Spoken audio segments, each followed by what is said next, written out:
пред отприлика 20 години ја открив магијата да се симнуваат песни од интернет. Тоа не знам дали е релевантно за вас денес, тие што сте помладите, но пред 20 години тоа беше задња реч технологија.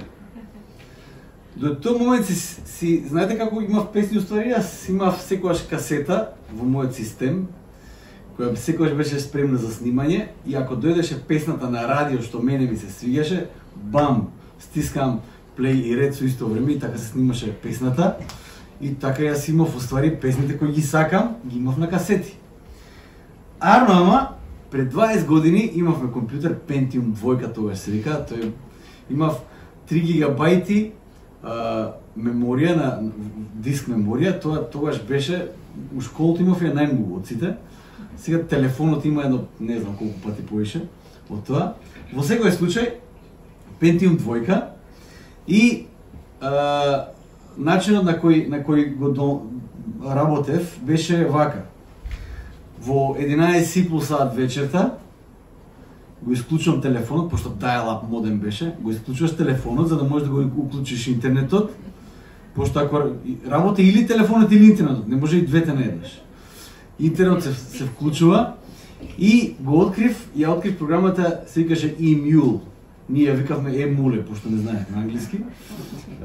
И таму пребарував и си ја најдов мојата омилена песна, и тоа е нашата омилена песна сега, What a Wonderful World од Луис Армстронг.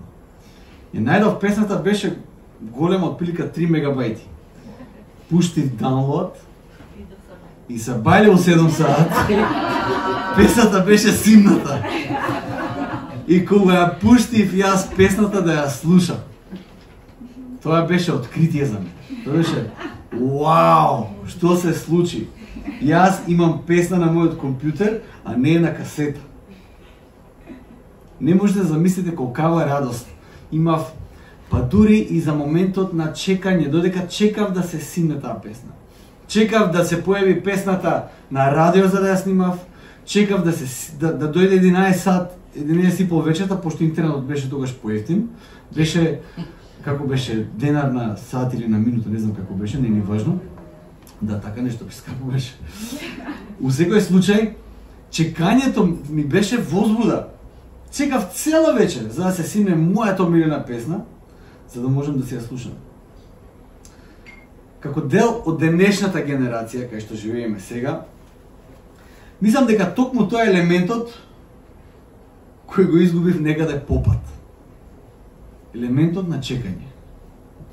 Мене веќе не ми се чека за апсолутно ништо. Немам возбуда за чекање, верувајте ми. Има случаи кои ќе отидам во банка и ќе видам дека редот е преголем, јас си одам, мислам не може да чекам тука цел сат, јас ќе изгубам тука со маски да чекаме во ред. И така, ми се враќам у канцеларија, па после пак ја пробам. Не ми се чека. Како држава, постојано чекаме некаде да влезем. Дали е тоа НАТО, дали е тоа ЕУ, појма нема. Скопјани исто мразат да чекам. Значи, излезете само некаде со кола, помеѓу 16 часот и 18 часот, ќе видите што се случува. Никој не ги да чека. Тоа е свирење, тоа е псување, тоа е улетување у лента, тоа е сообраќајќи на сите можни страни. Нема чекање. Имаме тука помеѓу нас еден таксист кој веројатно верувам дека знае што значи тоа. Семафори, раскрсници, све е гужва, све е со свирење. Човекот од 21 век, јас и ти, сме алергични на чекање. Не ни се чека. Со сите можни сили се обидуваме да го истиснеме чекањето од концептот на нашето живење. Да нема чекање никакво. На телефоните моментално имаме 4G интернет, 4G мрежа имаме. И тоа е доста брз интернет и супер. Јас се сеќавам кога на телефоните имаше само Е буквата. Тоа значи дека имаш интернет. Тоа не значи дека нешто можеш да симнуваш. Тоа е, мислам, што да ви кажам, мисловна именка. Стишна сликичка од 20 килобајти, многу мала слика и чекаш, и ќе потрошиш куј знае колку кредит. Сега има 4G. Кажуваат за 5G мрежата ќе е ненормално брза мрежа, ненормално прецизна мрежа. Се обидуваме да го истиснеме чекањето од сите аспекти од нашиот живот. И сме заборавиле како да чекаме. Веќе не ни е својствено.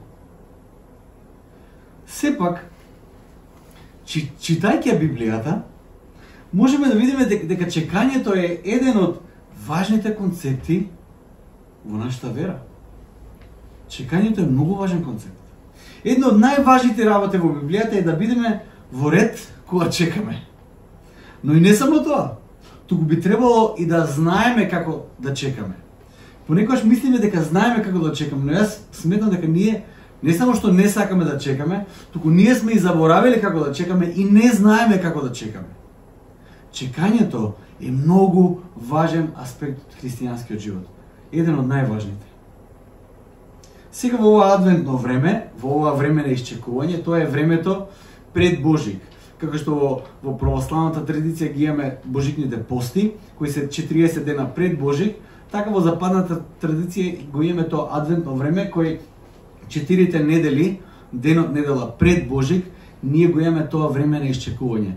Во секој случај двете традиции имаат време на исчекување, го исчекуваат доаѓањето на Месијата и на тоа се потсетуваме. Ние сега сме во еден таков адвентен период, време на исчекување на Месијата. Минатата недела зборувавме како секој адвент, секој божикен пост му предстои на Божик и тоа чекање траело за Божиот народ во историјата траело околу 2000 години. Од првиот момент кога имало некакво конкретно ветување за Аврам, до моментот кога Исус доаѓа на земјата, поминале околу 2000 години. Божиот народ чекал 2000 години за да дојде ветувањето, за да дојде Месијата. Чекаме ние како македонци, ама чекал и Израел, мора да признаем. Од друга страна, чекањето на Адвент не потсетува само на историјата на Божиот народ како чекал, туку не потсеќа дека и ние денес како црква сме во одредено исчекување. Тоест, ние сега сме во исчекување на тоа конечно доаѓање на Месијата. Црквата веќе скоро 2000 години го чека повторното доаѓање на Месијата. Тој ветил на апостолите и ние во континуитет го чекаме неговото враќање. Од тоа што го спомнав до сега, може би едно нешто што како црква треба да знаеме, да го правиме е како да чекаме. Мора да научиме како ние како црква да го чекаме нашиот Господ Исус Христос. Тоа треба да биде силен дел од нашата природа. Многу силен дел од нашата природа. Да знаеме како да чекаме. Но дали е така? Или чекањето за нас се уште представува еден неподнослив дел од нашиот живот?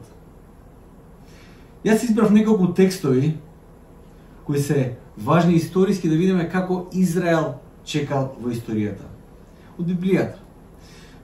Првиот момент во кој можеме да се спомниме за чекање, и тоа чекање се појавува во некои непријатни моменти, честопати тоа е некакво робство.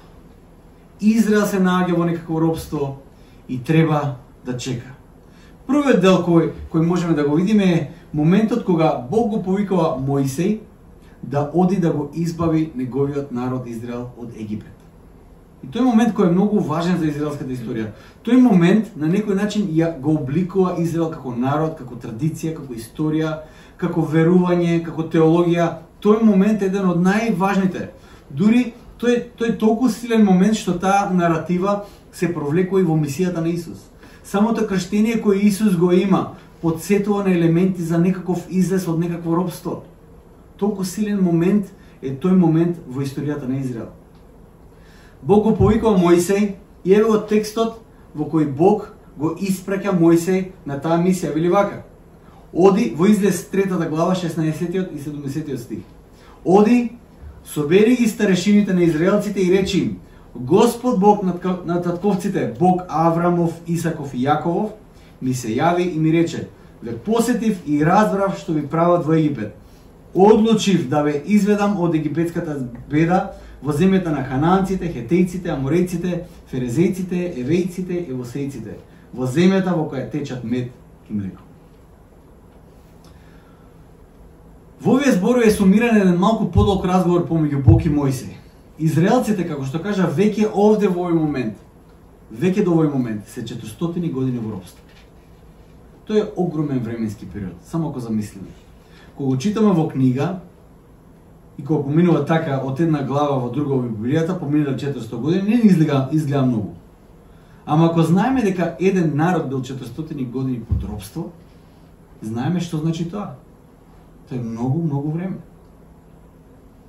Тоа е огромен временски период во кој голем дел од историјата е прашање колку преживеала до тој момент. Сега имаме книги, имаме појма многу пишуваме, така да може да се подсетиме каква била историјата. Во тоашно време нема книги. Се што се пренесувало во тие 400 години биле устни преданија, во вид на приказни, во вид на црвен капа, во вид на волкот и трите прасења. На тој начин се пренесува традицијата за Израел да знае од каде се, кои се нивните предци, која е нивната историја. Тоа биле приказки кои Израел ги пренесува. Се прашувам јас, што е тоа што Израел се сеќава во тој момент за нивната историја? 400 години се во прашање.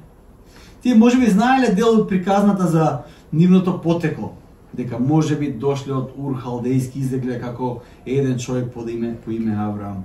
Можеби слушна, веројатно знаеле за Авраам, Исак и Јаков, за нивните прататковци и во вид на приказна. Но колку од тие нешта тие јасно ги знаеле под знак прашалник? Не знаеме. Дали тие воопшто се сеќавале на ветувањето кое Бог му го дал на Авраам, дека иако неговите потомци ќе бидат робови 400 години, дека тој ќе ги ослободи? Се сомневам дали уопште тие знаеле за тоа ветување. Дури да знаеле нешто од тие ветувања, знаете дека да се чека 400 години било повеќе генерацијски концепт, било повеќе генерацијски проект да се чека некакво избавување 400 години. Јас кога чекам нешто мене да ми се случи, многу брзо надежта ми ја снемува. За недела, две, ако не се деси, некако ни се молам, некако со жар за таа работа, ниту очекувам, некако чекањето ми го јаде трпението, ми ја јаде надежта. Каму ли 400 години да се чека некакво избавување од робство? Знаете, преку тоа што Бог се представува на тој начин, Бог се представува, јас сум Бог Аврамов, Бог Исаков, Бог Јаковов. Со тоа што Бог се идентификува со нивните прататковци, меѓу другите нешта кои Бог ги подсетува е дека има ветување кој Бог го има дадено на нивните татковци. Бог им кажува конечно, еве јас ќе го исполнам моето ветување, дадено на луѓето кои одеа по мојот пат. И Господ носи избавување кое тие не ни можеле да го замислат. Преку многу чуда и знаци, Бог ги избавува за својот народ од робството и ги носи во ветената земја. Израел дочекал. Чекал и дочекал. Знаете, за тие 400 години прашање колку чуда се случиле. Можеби ни едно. Тоест, работите оделе од лоши на полоши, а имале некој статус. Па имале робови, ама после не ни биле поштедени.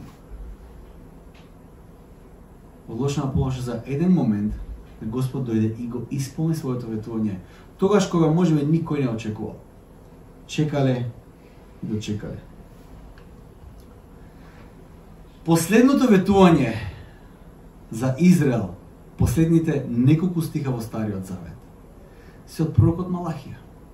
Тоа е уште едно ветување кое Бог го даде пред да настапи момент на чекање. Многу важна работа. Јас сакам да прочитам сега Малахија, пророк Малахија 3 глава 19 до 24 стих, или во некој преводи 4 глава од 1 до 6 стих, зависи кој превод го имате.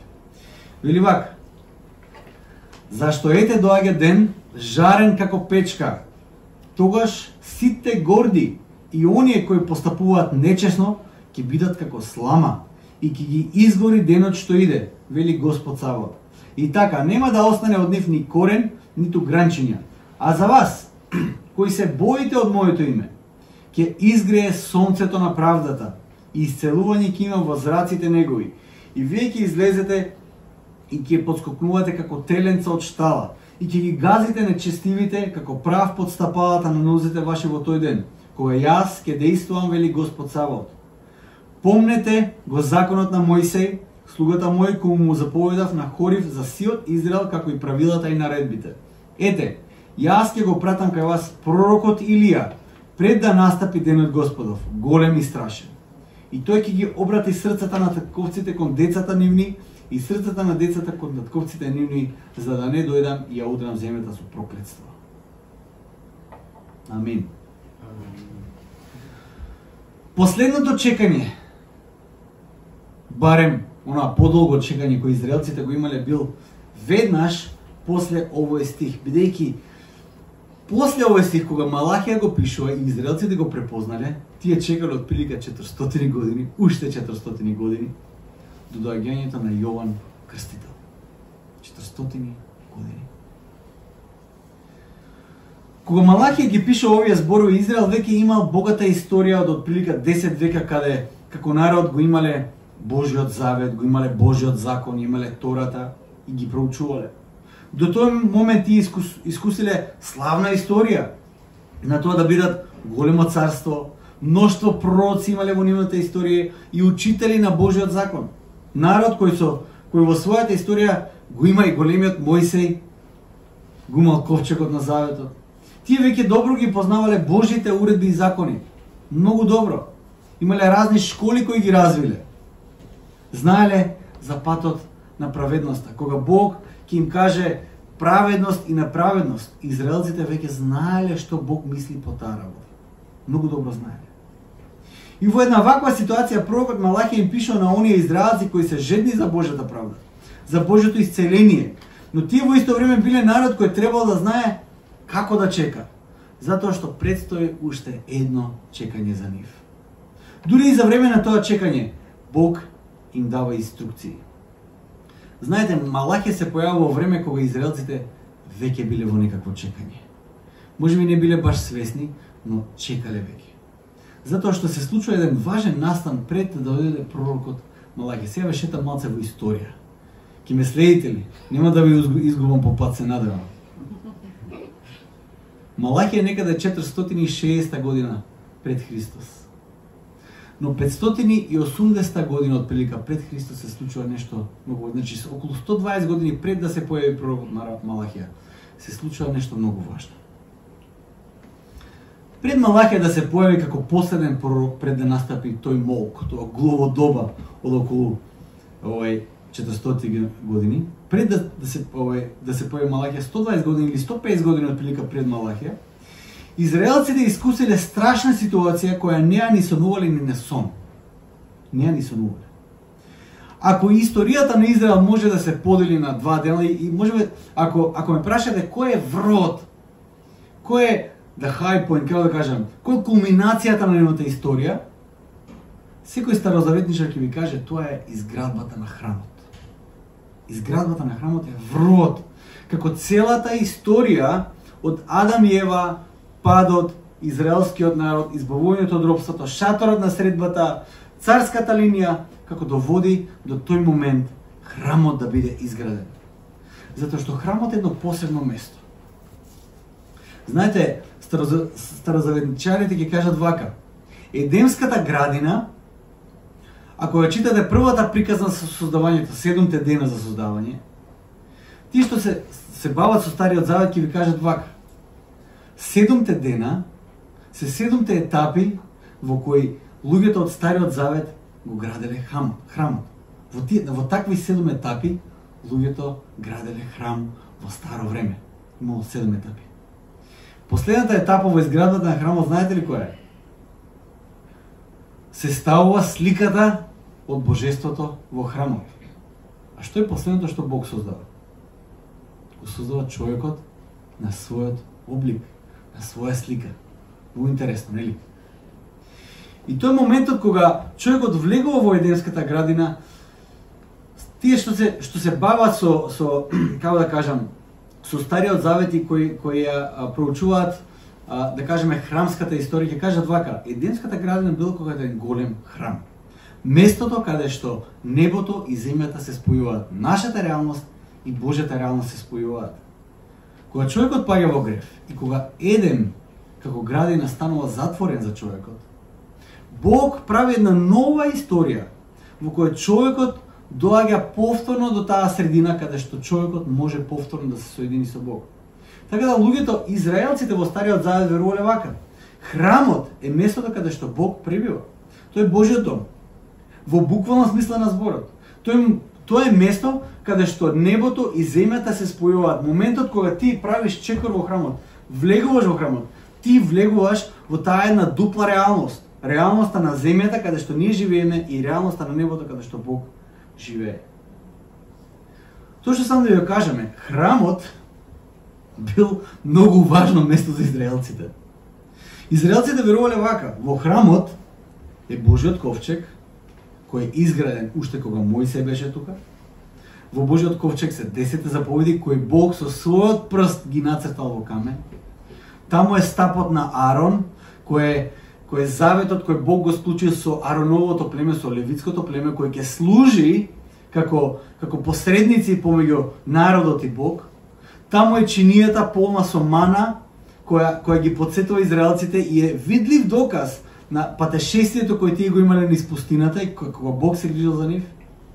И ковчегот Божи е како престолот Божи каде што Бог седи. Ти верувале вака, се додека ковчегот Божи е во Ерусалим, ништо никој не ни може. Јачи сме од судбине.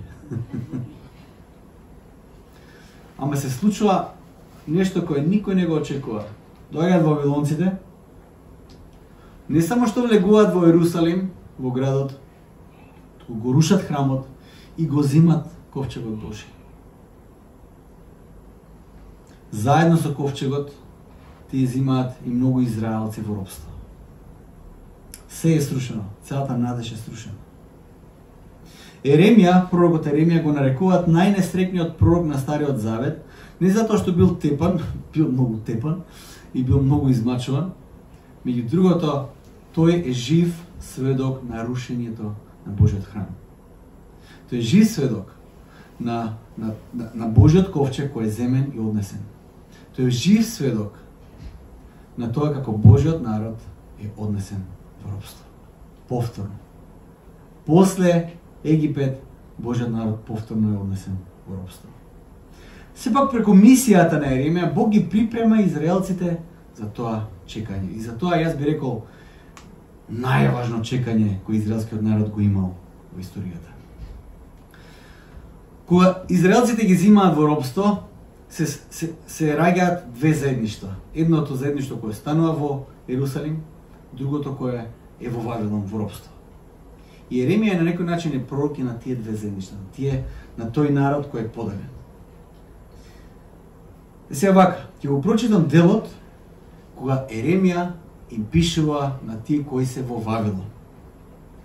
Вели вака: Вака зборува Господ над воинствата, Израелевиот Бог, до сите заточеници, до сите заробени, кои ги одведов јас од Ерусалим во Вавилон. Градете куќи и населете се. Садете градини и уживајте во нивниот род. Женете се и раѓајте синови и ќерки, за да раѓаат и тие синови и ќерки. Множете се, за да не се намалите. Барајте мир во земјата во која ве заточив. Молете му се на Господа за неа, зашто врз нејзиниот мир почива и вашиот мир. Сите тие ветувања и пророштва кои ги обработувавме минатата недела почнуваат од ветувањето на Авраам, за тоа дека од неговото потомство ќе се роди оној кој ќе биде за благословот на сите народи. Ви текнува, тие што бевте минатата недела ги направив некои од тие најважните пророштва кои му беа дадени на Израел за избавувањето, за Месијата. Значи Авраам, неговото ветување, Божјиот збор за Давидовата царска лоза и ветувањето за оној кој ќе седи на престолот вечно. Сега се прашуваме, па кога тие ветувања и пророштва ќе се остварат? Се случува еден важен момент. Таму мислиш дека работата тргнала во вистинска насока, но сега гледаме ново робство, нов процес, ново страдање и што е најболно, уште едно ново чекање. Денес сме на темата чекање. Кога пророкот Еремија го пишува ова, како што кажа, веќе постојат две заедници на израелците. Едната група е во Ерусалим, која живее во мизерија, во разрушен град, ограбени, здробени, другата е во робство. Еремија и пишува токму на групата во робството. Она група која за себе смета дека примила најголемата казна. Според нивните верувања, таа група и смета дека заслужила казната. Знаете, според нивните верувања во тоа време, групата која ќе биде однесена во робство е групата која Господ вака земал и шутна колце вика сега ја исчистив мојата земја од лошите. Тоа е тоа. И тие луѓе за себе го мислат тоа. Ние сме најлошите, Господ не исчисти тојата. Си ја примивме казната што ја заслуживме. Толку. Еремија пишува на таа група во робство. Она група која мисли дека за нив времето за чекање е завршено, но нема веќе што да чекаат. Тие во Ерусалим може да чекаат нешто. Овие во Вавилон ништо не чекаат. Нема што да се чека веќе. Тие се казнети. Тие се едноставно оставени на исчезнување. Токму на таа безнадежна група Еремија пишува писмо со упатство како да чека. Не само да чека, туку како да чека. Вели, градете куќи, садете градини, уживајте во родот, женете се, раѓајте синови и ќерки, барајте мир во земјата во која се наоѓате, молете се за Божиот благослов и мир да почиваат во таа земја кај што се наоѓате. Многу нормални работи. Градење куќи, женење, мажење, садење, јадење. Многу нормални работи. Господ ги повикува да чекаат на тој начин, да прават многу нормални работи. Не знам дали сте љубители на Толкин и на Господарот на прстените или на Хобитот, но за мене се тоа една од најубавите класици кои ги читав и ми се убави. Во приказната за Хобитот имаме еден волшебник, Гандалф се вика, кој организира една дружина џуџиња. Помеѓу нив има и еден хобит. Тие се мали луѓенца кои се плашливи, кои се така припрости, кои се најнезначајните луѓенца во светот, во тој измислен свет на Толкин. Најнезначајните, најнебитните, најзатворените, најзатънтани. Едноставно појма нема што се случува надвор од нивното село, толку за такви луѓенца. Во таа група на елитни војници и луѓе од царска лоза имаме еден мал хобит. И тие сега одат во една, како да кажам, во една мисија да ја ослободат планината во која живееле џуџињата, каде што има огромно богатство, арно ама има и змеи. И сега тоа е нивната мисија, да го ослободат домот на џуџињата, да можат тие таму и да живеат.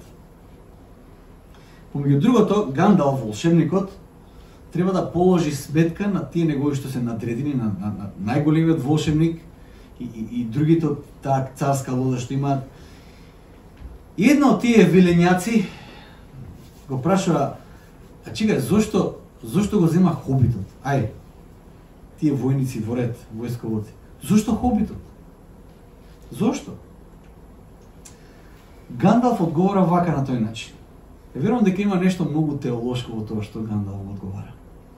Вели вака: Саруан, мисли на најсилниот волшебник, верува дека единствено со голема моќ може да се прекоси на злото, може да се сопре злото. Гандалф вели: но тоа не е тоа што јас го открив. Јас открив дека клучот е во малите нешта. Секојдневните дела на обичните луѓе ја држат темнината настрана. Едноставни дела на љубезност и љубов. Зошто Билбо, зошто хобитот? Затоа што ми дава храброст. Кога ќе видам овој мал хобит, неговите мали дела на љубезност, неговите мали дела на љубов, тоа се тие нешта кои го држат злото настрана. Не се големите нешта, не е големата моќ, не се големите чуда. Тие мали дела на љубезност и љубов. Во времето на чекање, кога се наоѓаме во потешкотии, како Израел кога се наоѓа во робство, кога чека, нормален и мирен живот во молитва и благодарност е едно од најсилните оружја против очиот кој доаѓа од непријателот. Нормален живот, мирен живот, исполнет со љубов и живот исполнет со благодарност се едни од најсилните оружја со кои можеме да се спротивставиме на злото и очиот од овој свет. Понекогаш мислиме дека одговорот лежи во тие драматични чуда кои може да се десат, во тие надприродни појави, во тие драматично нови ситуации кои ќе се појават од никаде. Мислиме дека во тоа е решението. Мислиме дека тоа е решението за нашето чекање, кога не можеме веќе да чекаме. Бог го предизвика Израел во робството да чека на еден поинаков начин. И Израел чекаше на тој начин. Но што се случи додека Израел чекаше на тој начин? Додека тие чекаа во Вавилон, додека не се случи нивното бавно, постепено враќање во нивната земја, па обновата на храмот, па обновата на зидот, тие чекаа и чекаа, но се случија некои важни работи. Додека чекаа, слушнете што се случи. Неколку елементи станаа дел од израелскиот народ. Првата работа која стана дел од израелскиот народ беше синагогата. И јас мислам дека да ви зборам сега уште 20 часа не можам доволно да нагласам колку е значајна синагогата за Израел во првиот век. Од 5-тиот до 1-виот век. Синагогата е место каде се одржуваше и развиваше верата во израелскиот народ. Тоа беше синагогата, центарот на развивање на таа вера, на тоа учење. Од тоа место потекнуваат и модерниот начин на читање и проповедање на Божиот збор. Ова што сега го правиме. Читаме Библијата и го проповедаме. Тоа доаѓа од синагогата. Од синагогата доаѓа тоа. Втора работа. Школите за деца. За Израел да ја зачува својата теологија, да го зачува својот идентитет, својата вера. Тие морало да се организираат и да ги поучуваат децата. Школите за децата да се излезени од таму. Тие изучуваат Тората. Веќе до 1-виот век голем дел од машките деца или тие што биле најдобрите од машките деца го знаеле Стариот Завет напамет до 14 година. Такви школи имале. Според многу сколари исто така. Токму канонот на Стариот Завет, она што ние го викаме сега Стариот Завет, припишувањето на старите книги, преданијата и самиот принцип на канонот се формира токму во тој период на чекање и робство во Вавилон. Јас мислам дека само тоа да го кажав ќе беше доволно. Кои значајни работи се случуваат во Вавилон додека Израел чека. Во суштина Израел, со кој ние сме запознаени сега, се раѓа токму во Вавилон, во непријателството место на чекање. Да бидам прецизен. Израелот кој беше спремен да го дочека доаѓањето на Месијата беше роден во Вавилон додека Израел чекаше. Израел кој беше спремен да го дочека Месијата, тој Израел беше роден во Вавилон, во робството на местото на чекање. Чекањето е нешто кое Божиот народ на земјата треба најдобро да знае да го прави. Ние треба најдобро да знаеме како се чека. Во Откровението, последните 2 стиха гласат вака. Зборува оној што го сведочи ова. Да, ќе дојдам скоро. Амин. Црквата одговора, да, дојди Господе Исусе. Амин. Што открива овој стих? Дека ние како црква сме во едно постојано исчекување, во постојано чекање. Да знаеме како да чекаме, значи да знаеме како да ја живееме мисијата која ни е дадена од Исус. Ако чекаме на погрешен начин, има голема можност да ја промашиме целта на нашата мисија како црква. Додека чекаме овде на земјата за исполнување на Исусовите зборови, дека тој ќе се врати, што е можело да се случи? Јас ќе ви дадам 2 принципа за како да чекаме, сега да не ве држам во неизвестност. До сега верувам дека сватите дека чекањето е дел од тоа да се биде христијанин, да се биде Христов ученик. Како да чекаме?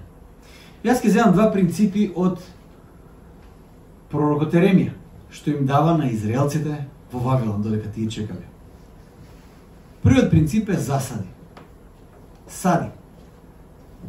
Има една позната реченица на Мартин Лутер кој кажал вака: дури и да знам дека крајот на светот доаѓа утре, јас денес повторно би ја засадил мојата јаболкница. Дури и да знам дека утре е крајот на светот, јас денес пак би ја засадил јаболкницата. Да се засади надеж во време на неволја и чекање е едно од најсилните дела на верата. Во историјата црквата е одговорна за самата идеја за болници. Тогаш кога настанувала некаква епидемија, што е да се случувало, тогаш кога сите бегале, знаете, болницата како концепт, ние сега го уживаме тој момент. Колку и да се лоши нешто болници, има болница. Имало време кога немало болници. Значи, доаѓа епидемија и ако имаш кај да бегаш, ќе бегаш. Ако немаш, ќе си чекаш додека, нели, ќе држиш палци да не те фати нешто, некоја чума, да не умреш. Но прилика така бе. Прв пат некаде во 3-4 век, во историјата на светот, се појавува организирана група која одговара на епидемија. Тоа била црквата. Црквата го раја концептот на болница. Ки си кажеш, па добро, во тоа нема ништо духовно. Јас мислам дека тоа било едно од најдуховните нешта кои се случиле во тој момент. Црквата одговора на предизвикот и носи надеж. Еден од првите проблеми кои се појавија во црквата, ако читате Дела 5-6 глава, ќе видите дека првиот проблем кој се појавува во црквата не е теолошки, знаете ли кој е? Хранење на вдовиците. Кој ќе ги храни вдовиците? Значи имало многу вдовици во тоа време, требало да се хранат. Кој ќе биде тој кој ќе ги храни вдовиците? Првиот проблем во црквата. Наизглед многу обична и недуховна работа. Треба само да се носи храна. Што е тоа толку тешко? Според првата црква тоа испаѓа многу духовна и мисиски силна работа. Токму за таа задача, најдобрите од најдобрите, најдокажаните во верата биле избрани да ја работат таа работа. Биле одбрани 7 луѓе кои биле докажани во првата црква дека се луѓе на исклучителна вера и исполните со Светиот Дух, да делат храната на вдовиците. Првата работа, што ви кажав, е засади надеж додека чекаш да се врати Месијата. Што е тоа, од каде, кои се тие делови во твојот живот, додека чекаш во твојата служба, каде можеш ти да садиш надеж на секаде, макар тоа да изгледа и најобичната работа во светот. Да се подсетиме на Билбо, на Хобитот, кој носи надеж на таа група војници, на тој волшебник. Обични дела на љубезност и љубов го држат злото на страна. Да се подсетиме за таа работа. Сади надеж. Втора работа. Гради. Изгради. Изгради за Божјото царство. Изградбата за Божјото царство може да се прави на многу начини. Во посланието до Коринтијаните, кога апостол Павле им зборува за тоа дека секој е потребен во црквата и дека секој има своја уникатна задача во телото Христово и дека секој од нас е како некаков член или дел од телото, некоја рака, некоја нога, некој, не знам, бубрек, некој срце, врска нема. Секој еден од нас представува посебен член на телото кој се вика црквата. Апостол Павле сега да ми каже, не може некој од вас да каже јас сум поважен во црквата, тој иска да каже раката на ногата, јас сум поважна, не ми требаш. Или околу да каже на увото, не ми требаш. Мора да сватиме дека ние сме едно тело. Секој наш дар, секој наш повик овде е потребен за телото Христово, потребен е за црквата. Секој еден од нас е уникатен. Апостол Павле ги охрабрува сите во црквата да се активираат. Никој од нас да не гледа подолу на другиот до тебе дека ти си поважен. Или па никој од нас да не сме дека јас сум неважен, јас сум слеп од црево. Никој од нас не сме така да гледа еден на друг. Сите сме ние важни. Апостол Павле не предизвикува да се вклучиме сите во изградбата на Божјото царство овде на земјата. И апостол Павле тоа го кажува дека треба да ги бараме духовните дарови, да бидат дел од оваа црква кои ќе служат за изградбата на црквата на земјата.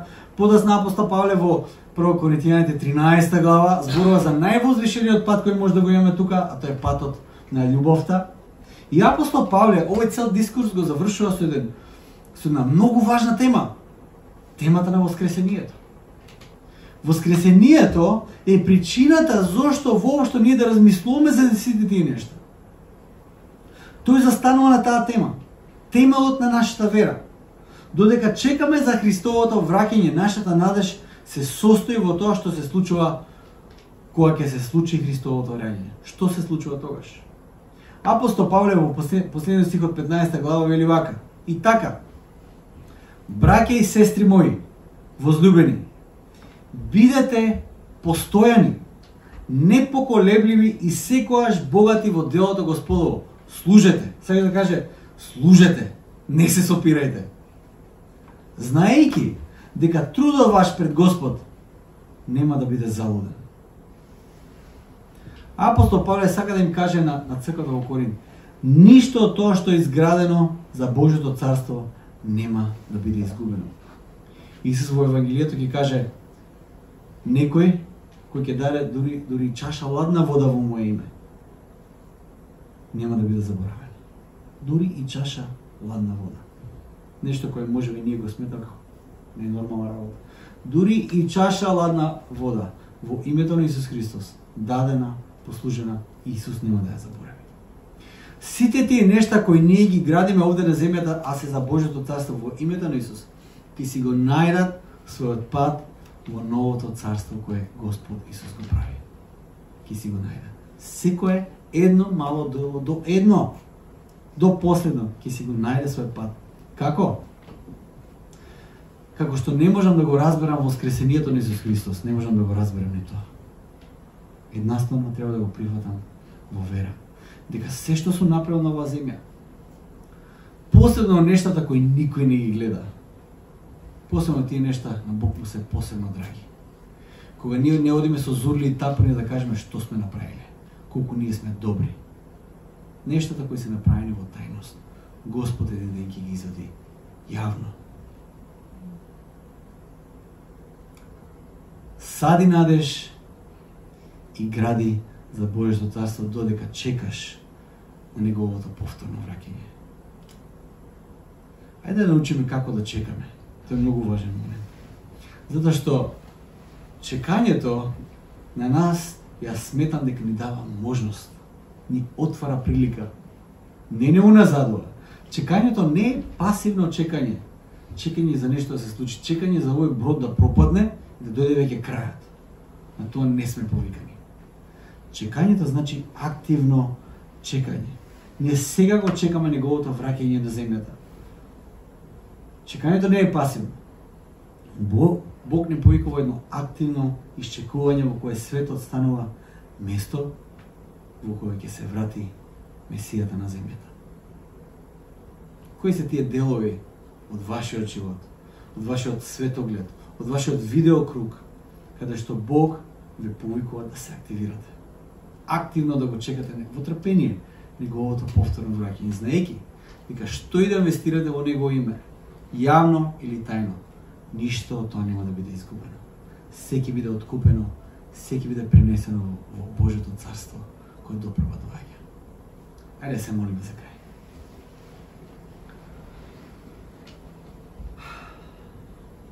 Татко мој небесен, Боже мој, оваа втора недела на Адвент се потсеќаме на чекањето, на припремата, онака како што црквата го нарекува таа недела. Припремата за Твоето доаѓање, Господи. Боже мој, Твојата црква се моли како што ја пеевме песната Дојди, дојди Емануел. Избави го Твојот народ. Господи, додека чекаме, Ти не предизвикуваш да знаеме како да чекаме, да бидеме луѓето на надежта, да бидеме градители, да садиме таа градина на надежта, Господи, овде на земјата, затоа што, Господи, Ти ќе дојдеш повторно. И ние како црква те очекуваме. Господи, уште толку многу има да се направи. Толку колку е важен само секој еден од нас. Си не обдарил со посебни дарови. Господи, јас те молам по Твојата благодат, искористи не сите. Господи, открии ни на секој еден од нас поединечно, Господи. Те молам, Господи, како можеме тој дар кој ти си ни го дал да го искористиме за твоја слава, за изградба на твоето царство. Боже мој, те молам, помогни ни да се активираме, помогни ни да видиме каде да се вклучиме и помогни ни да видиме кои се тие силни работи, која е таа сила која ти ни ја даваш и кој е повик кој ти го имаш за нашиот живот. Се оставаме, Господи, во твоите раце. Те чекаме, Господи, да се вратиш, но дека чекаме, ние активно ќе градиме за твоето царство. Амин. Амин.